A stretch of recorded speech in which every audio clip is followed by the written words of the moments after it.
Have you ever encountered someone who is bossy, someone who wants to dominate over everyone and control everything? What was your reaction? Well, that's the personality of Victor. In the bustling city of Meridian, there lived a man named Victor Hargrave. Victor was known far and wide as the man who loved to be in charge. His commanding presence and booming voice dominated every room he entered. From his high-rise office as CEO of Hargrave Enterprises to his sprawling mansion on the outskirts of the city, Victor controlled everything and everyone around him. Victor's need for control was not just a personality trait, it was an obsession. He micromanaged his employees, dictated every aspect of his family's lives, and even made decisions for his friends. To him, power and authority were the ultimate goals, and he believed he was the only one capable of making the right choices. One evening, Victor's company launched a new project, a high-tech skyscraper that promised to be the tallest in the city, a monument to his success. At the grand opening, Victor stood before the crowd, reveling in their applause. "This is just the beginning," he declared, his eyes gleaming with ambition.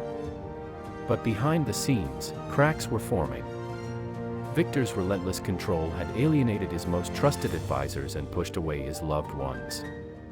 His wife, Margaret, grew distant, his children resented his overbearing nature, and his employees operated in fear, afraid to make independent decisions. Despite these signs, Victor refused to relent. He tightened his grip on his empire, oblivious to the brewing storm. His obsession blinded him to the mutterings of rebellion within his company and the growing unrest at home. One fateful day, Victor's world began to unravel. It started with a minor issue at one of his subsidiary companies.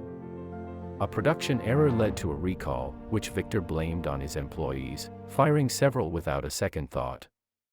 This sparked outrage among the staff, who had long suffered under his tyrannical rule. Whispers of a mass resignation began to circulate. Simultaneously, at home, Margaret finally had enough. She packed her bags, leaving a note on the grand oak table in their dining room. "You've left no room for anyone else in your world," it read. "I'm leaving to find my own space." Victor returned to an empty house that evening, the echoes of his footsteps a stark reminder of his isolation. For the first time, fear gripped him, but his pride wouldn't allow him to acknowledge his mistakes. The next day, disaster struck at the skyscraper that had become his crowning achievement. Due to rushed construction and ignored safety protocols, a result of Victor's impatience and need for control, a structural failure occurred. The building swayed dangerously in the wind, endangering lives and causing a citywide panic. Emergency services evacuated the area, but Victor, in his hubris, refused to leave.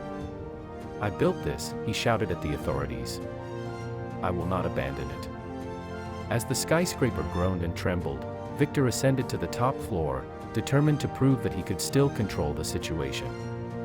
The city watched in horror as the building finally gave way, collapsing in a cloud of dust and debris. Victor Hargrave met his doom in the rubble of his own creation, a tragic end to a man who could not relinquish control. His death served as a somber lesson to all who knew him. An empire built on fear and dominance is destined to crumble. In the aftermath, Hargrave Enterprises was taken over by a new leadership team, one that valued collaboration and respect.